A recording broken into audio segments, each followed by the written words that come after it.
الحمد للہ وکفیٰ والصلاة والسلام علی سید الرسل وخاتم الانبیاء۔ میرے محترم دوستو، آج اکثر حضرات پوچھتے ہیں کہ رمضان میں ہمیں کون سا وظیفہ کرنا چاہیے۔ حضور اکرم صلی اللہ علیہ وآلہ وسلم کا بتایا ہوا وظیفہ سب سے بڑا کارآمد ہے، اور اس کے اندر اللہ تعالیٰ نے اثرات بھی بہت زیادہ رکھے ہیں۔ رسول اکرم صلی اللہ علیہ وسلم نے ارشاد فرمایا 4 کاموں کی کثرت کی جائے رمضان المبارک میں۔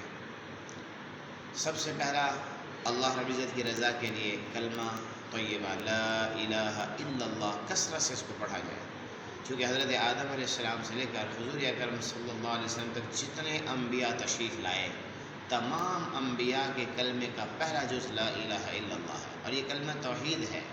اس سے انسان کے گناہ معاف ہوتے ہیں، دل کے اندر ایمان مضبوط ہوتا ہے۔ اور دوسرا کام ہے استغفار کی کثرت، چونکہ اس سے انسان کے گناہ معاف ہوتے ہیں اور اللہ پاک رزق کے دروازے کھولتے ہیں، پریشانیاں ختم ہوتی ہیں۔ مکۃ المکرمہ کے اندر بیت اللہ کا طواف کرتے ہوئے مکے کے کافر استغفار کرتے تھے، تو آپ صلی اللہ علیہ وسلم نے ایک مرتبہ دعا مانگی کہ اللہ ان کے لیے عذاب بھیج دے، تو اللہ نے فرمایا میرے محبوب استغفار کرتے میرا عذاب کیسے آئے گا، اور آپ بھی ان کے اندر موجود ہیں۔ تو یہ 2 کام اللہ کی رضا کے لیے، اور 2 کام وہ ہیں جن کا ہمارے اس کے سوا ہمارا چارہ نہیں۔ فرمایا کہ آپ صلی اللہ علیہ وسلم نے تیسرا کام جو کثرت سے کرنا ہے جنت کی طلب ہے۔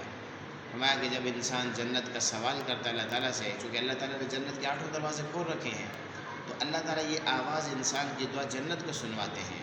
جنت درخواست کرتی ہے اللہ مجھے مانگ رہے اس کو دے دے۔